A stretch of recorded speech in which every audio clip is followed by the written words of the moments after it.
नमस्कार, आप देख रहे हैं न्यूज 24। मैं हूं आपके साथ रोमिता तिवारी। वो खबरें जो दिन भर बनेंगे हेडलाइंस, वो खबरें जो आपको अखबार में नहीं मिलेंगी। नई सुबह नई खबर के साथ शुरू करते हैं फटाफट खबरों का फटाफट बुलेटिन मॉर्निंग सुपरफास्ट। केंद्रीय आयुष मंत्री और रक्षा राज्य मंत्री श्रीपद नायक सड़क हादसे में घायल, पत्नी और पिए की हादसे में मौत। श्रीपद नाइक को गोवा के हॉस्पिटल में किया गया भर्ती, हालत खतरे से बाहर। कर्नाटक के धर्मस्थल से लौट रहे थे। नाइक की कार खाई में गिर गई, कार में ड्राइवर समेत 6 लोग सवार थे। पीएम मोदी ने गोवा के मुख्यमंत्री प्रमोद सावंत से बात कर श्रीपद नाइक के इलाज के लिए सुनिश्चित इंतजाम करने के लिए कहा। कर्नाटक के मुख्यमंत्री बीएस येदियुरप्पा ने मंत्री की पत्नी के निधन पर शोक व्यक्त किया और मंत्री के जल्द ठीक होने की कामना की।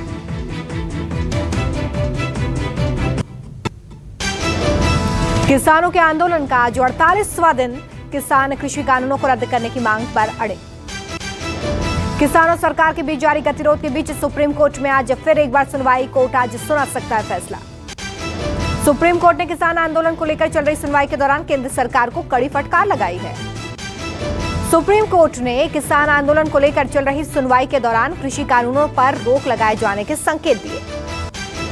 कोर्ट ने कृषि कानूनों को लेकर कमेटी की जरूरत बताया है और कहा है कि अगर समिति ने सुझाव दिया तो वो कानून को लागू होने पर रोक लगा देंगे।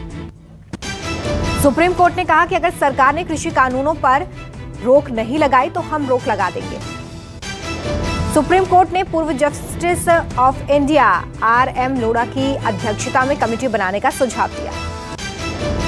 चीफ जस्टिस ने सरकार से कहा कि इस मामले को आप सही तरीके से हैंडल नहीं कर पाए, अब हमें कुछ एक्शन लेना होगा।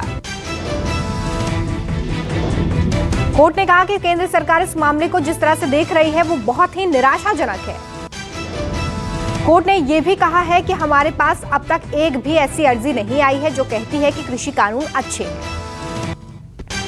कोर्ट ने यह भी कहा कि हम कानूनों को असंवैधानिक करार नहीं दे रहे हैं, हम बस उसके अमल पर रोक की बात कर रहे हैं।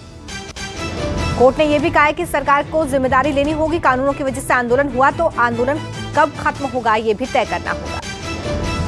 कोर्ट ने यह भी कहा है कि हमें संदेह है कि किसी भी दिन शांति भंग हो जाएगी। हम नहीं चाहते कि किसी तरह से खून खराबा हो। कृषि कानूनों के विरोध में आईएनएलडी के विधायक अभय चौटाला ने अपने पद से इस्तीफा दिया, स्पीकर को लिखा लेटर। हरियाणा के डिप्टी सीएम दुष्यंत चौटाला ने अपने विधायकों को लंच पर दिल्ली फार्म हाउस पर बुलाया, बनेगी आगे की रणनीति। बंगाल में अब स्वामी विवेकानंद की जयंती पर सियासत। बीजेपी नेता शुभेंदु अधिकारी ने विवेकानंद जयंती पर अभियान की घोषणा की। बीजेपी विवेकर डाके अभियान के तहत श्याम बाजार से शिमला स्ट्रीट स्थित विवेकानंद के निवास स्थल तक पदयात्रा निकालेगी। यात्रा में शुभेंदु अधिकारी के अलावा मुकुल राय और कैलाश विजयवर्गीय शामिल होंगे। वहीं ममता के भतीजे अभिषेक बनर्जी की ओर से कोलकाता में विवेकानंद जयंती मनाई जाएगी। अभिषेक बनर्जी विवेकानंद की प्रतिमा पर माल्यार्पण करेंगे। इसके बाद गोल पार्क से हाजरा तक जुलूस निकाला जाएगा। अब यूपी की सियासत में एआईएमआईएम की एंट्री। पार्टी अध्यक्ष ओवैसी आज वाराणसी आएंगे। पूर्वांचल के 4 जिलों का करेंगे दौरा। ओवैसी सोहेलदेव भारतीय समाज पार्टी के अध्यक्ष ओम प्रकाश राजभर के साथ वाराणसी, जौनपुर, आजमगढ़ और मऊ जिले का दौरा करेंगे। दिल्ली सरकार के पूर्व मंत्री सोमनाथ भारती का यूपी के अमेठी में विवादित बयान, केस दर्ज होने के बाद गिरफ्तारी। सोमनाथ भारती बोले, यूपी के हॉस्पिटल में बच्चे तो पैदा हो रहे हैं लेकिन कुत्तों के बच्चे पैदा हो रहे हैं। 14 दिन के लिए जेल भेजे गए। इस बयान से लोगों में इतनी नाराजगी थी कि रायबरेली में सोमनाथ भारती पर सियाही फेंकी गई। पीएम मोदी वीडियो कॉन्फ्रेंसिंग के माध्यम से आज दूसरे राष्ट्रीय युवा संसद महोत्सव के कार्यक्रम को करेंगे संबोधित। समारोह के दौरान महोत्सव के 3 राष्ट्रीय विजेता भी अपने विचार व्यक्त करेंगे। इस अवसर पर लोकसभा स्पीकर मौजूद होंगे। युवा संसद महोत्सव का उद्देश्य 18 से 25 वर्ष के बीच युवाओं के विचारों को सुनना है जो कि मतदान करने का अधिकार रखते हैं। राष्ट्रीय युवा संसद महोत्सव का फाइनल संसद के सेंट्रल हॉल में आयोजित किया जाएगा। पीएम मोदी ने सीएम के साथ बैठक को संबोधित किया। कहा, 16 जनवरी से हम दुनिया का सबसे बड़ा टीकाकरण कार्यक्रम शुरू करेंगे। पीएम मोदी ने आगे ये भी कहा कि भारत में मंजूर कोविड-19 से बचाव के दोनों टीके विदेशी टीकों की तुलना में बेहद किफायती हैं। पीएम मोदी ने ये सुनिश्चित करने पर जोर दिया है कि नेता कतार को ना तोड़ें, जब उनकी बारी आए तभी वैक्सीन लें। पीएम ने कहा कि इतने बड़े देश में लगभग सभी जिलों में टीकाकरण का पूरा अभ्यास किया गया है। मोदी ने कोरोना वैक्सीन को लेकर अफवाहों से बचने की सलाह दी है। कहा है कि अफवाहों पर लगाम लगाने की जिम्मेदारी राज्यों की है। सीरम इंस्टीट्यूट ऑफ इंडिया में तैयार कोविशील्ड वैक्सीन की पूरे देश में सप्लाई के लिए पुणे के ट्रांसपोर्टर को चुना गया है। वैक्सीन की पहली खेप आज जो रवाना हुई है, पहली खेप गुजरात और कोलकाता के लिए रवाना की गई। वैक्सीनेशन के पहले चरण में सीरम इंस्टीट्यूट से 2 करोड़ 20 लाख कोविशील्ड वैक्सीन को दूसरे जगहों पर भेजा जाना है। सीरम इंस्टीट्यूट को भारत सरकार से वैक्सीन खरीदी का ऑर्डर मिल गया है। स्वास्थ्य मंत्रालय आज वितरण स्टोरेज को लेकर बैठक करेगा। वैक्सीन को खास तरीके से स्टोर किया गया है। वैक्सीन को एक खास तरह के फ्रीजर में रखा गया है। वैन में जीपीएस ट्रैकर भी लगाया गया है। दिल्ली समेत देश के 9 राज्यों में बर्ड फ्लू की पुष्टि। दिल्ली सरकार ने जारी किया अलर्ट। दिल्ली सरकार ने एहतियात के तौर पर प्रोसेस्ड और पैक्ड चिकन की बिक्री पर रोक लगा दी है। दिल्ली में बर्ड फ्लू पुष्टि के बाद आज केजरीवाल सरकार ने बुलाई बैठक। आज सुबह 11 बजे होगी मीटिंग। इस बैठक में आगे की गाइडलाइंस पर चर्चा की जाएगी। इसके अलावा पोल्ट्री फार्म को बंद करने पर भी आज विचार किया जा सकता है।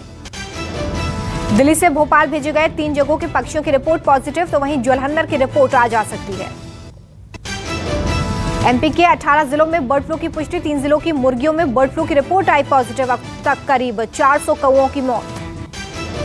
राज्य में अलग अलग जिलों से 328 सैंपल भोपाल की high security animal disease lab में जांच के लिए भेजे जा चुके हैं। यूपी के संबल में स्वर्गीय मुरली मनोहर सरोज की स्मृति में एक सम्मेलन किया गया। इस मौके पर तमाम पत्रकारों को सम्मानित किया गया। ये कार्यक्रम अखिल भारतीय पत्रकार सुरक्षा समिति की तरफ से आयोजित किया गया था। इस दौरान भारी संख्या में पत्रकार मौजूद थे। देश में कोरोना की रफ्तार में आई कमी। 24 घंटे में 16,311 नए मामलों की पुष्टि। 161 लोगों की मौत।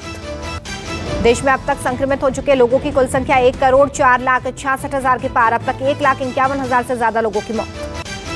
दिल्ली में कोरोना पर ब्रेक जारी। 24 घंटे में सामने आए 306 नए मामले। 13 की मौत। 6,30,000 के पार मरीजों की संख्या। महाराष्ट्र में कोरोना के 24 घंटे में 2,438 नए मामलों की पुष्टि। 40 लोगों की मौत। 19,71,000 के करीब मरीजों का आंकड़ा। गुजरात में कोरोना के एक दिन में 615 नए केस, 3 की मौत। कुल मरीजों की संख्या 2,52,000 के पास पहुंची। जम्मू कश्मीर के पुंछ में पाकिस्तान ने फिर तोड़ा सीजफायर। भारतीय सेना ने दिया मुंहतोड़ जवाब। पाकिस्तान सेना ने भारतीय सीमा में रिहायशी इलाकों को बनाया निशाना। हमले में 16 साल का एक लड़का घायल। महाराष्ट्र के वाशिम जिले में दिल्ली के निर्भया कांड जैसी वारदात। चलती बस में युवती को बनाया हवस का शिकार। बताया जा रहा है कि आरोपी ने लड़की के साथ एक बार नहीं बल्कि 2 बार रेप किया है और उसे जान से मारने की धमकी देकर फरार हो गया। 24 साल की पीड़िता ने पुलिस को बताया कि एक प्राइवेट स्लीपर बस में यात्रा कर रही थी जो नागपुर से पुणे जा रही थी। पुलिस ने बस को बरामद कर लिया। आरोपी क्लीनर की तलाश जारी है। लखनऊ के अजीत सिंह हत्याकांड के आरोपी को दिल्ली पुलिस की स्पेशल टीम ने किया गिरफ्तार। पुलिस ने 9 mm की एक पिस्टल बरामद की है। फिलहाल पूछताछ जारी है। यूपी में जारी है बेखौफ दबंगों का आतंक। हापुड़ में प्रधान चुनाव के प्रचार के लिए गांव में पहुंचे दबंगों ने ग्रामीणों के सामने की फायरिंग होने से ग्रामीणों में मची भगदड़। वीडियो वायरल होने के बाद हरकत में आई पुलिस ने मामला दर्ज कर हथियार जब्त कर लिए। 5 लोगों को गिरफ्तार किया। यूपी के शाहजहांपुर में बीच सड़क पर हुई मारपीट का वीडियो आया सामने। पुलिस देखती रही और लात घूंसे चलते रहे। आगे निकलने की होड़ में टकरा गई थी बाइकें, जिसके बाद शुरू हुई मारपीट। बीजेपी नेता ने सिपाही को बीच सड़क जमकर पीटा। पंजाब के लुधियाना में महिला थाने के अंदर 2 परिवार आपस में भिड़े। पुलिस के सामने जमकर चले लात घूंसे। मारपीट का शिकार हुए लड़के के मुताबिक वो वुमेन्स सेल में अपने ससुराल वालों से बात करने आया था। तभी मौका पाकर पत्नी के पिता और भाई ने उस पर हमला कर दिया। इस दौरान दोनों पक्षों की पगड़ियां उछल गई।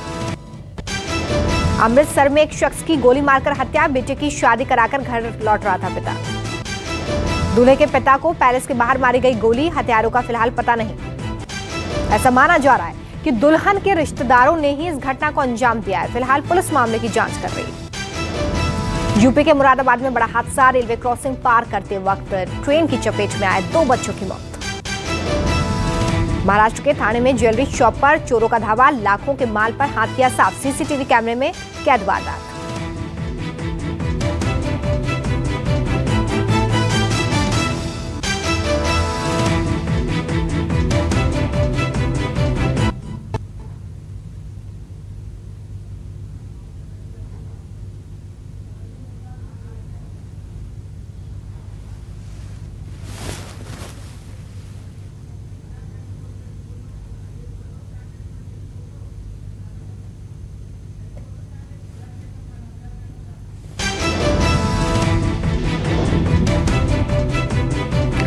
प्रियंका चोपड़ा टीम को बताया यादगार, टेक्स्ट फॉर यू की शूटिंग की पूरी।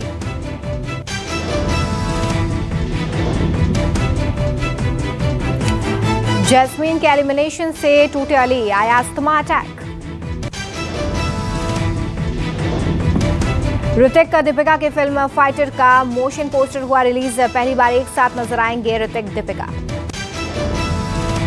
सत्य साई की भूमिका में दिखेंगे अनूप चौटाला। 22 जनवरी को सिनेमाघरों में होगी रिलीज। रोमांटिक कॉमेडी फिल्म में रणबीर कपूर के माता पिता का रोल निभाएंगे बोनी कपूर और डिंपल कपाड़िया। फेसबुक और व्हाट्सएप के खिलाफ उतरे कारोबारी कैट ने सरकार को लिखा पत्र। एसबीआई ने ग्राहकों को किया अलर्ट, इंस्टेंट लोन ऐप से रहें सावधान, हो सकती है लाखों की ठगी। एसोचैम का दावा, भारतीय अर्थव्यवस्था में हो रहा है सुधार, वैक्सीनेशन प्रोग्राम शुरू होने पर और आएगी तेजी। सीमेंट और स्टील इंडस्ट्री पर बरसे नितिन गडकरी, कहा बढ़ते रेट पर लगाम लगाने की जरूरत। एप्पल और हुंडई मिलकर बना सकते हैं बिना ड्राइवर वाली कार, अमेरिका में 2024 तक शुरू कर सकते हैं काम। यूआईडीआई ने जारी किया अलर्ट, सोशल मीडिया पर ना शेयर करें आधार नंबर, आधार से होने वाले फ्रॉड की संख्या में तेजी से इजाफा। अवैध गतिविधियों के चलते एप्पल और अमेजन ने सोशल नेटवर्किंग सर्विस पार्लर को अपने प्लेटफॉर्म से हटाया। भारत में लॉन्च हुआ OnePlus का पहला स्मार्ट बैंड की कीमत करीब 2,499 रुपए। दमदार बैटरी के साथ लॉन्च हुआ Xiaomi का Red Mi 9T 3 storage variant के साथ हुआ लॉन्च। ऑनलाइन लीक हुए 4 कैमरे वाले Nokia 6.3, 6.4 के रेंडर्स अप्रैल में हो सकती है लॉन्चिंग। मोटोरोला ने लॉन्च किए 4 स्मार्टफोन, 14,700 रुपए है शुरुआती कीमत।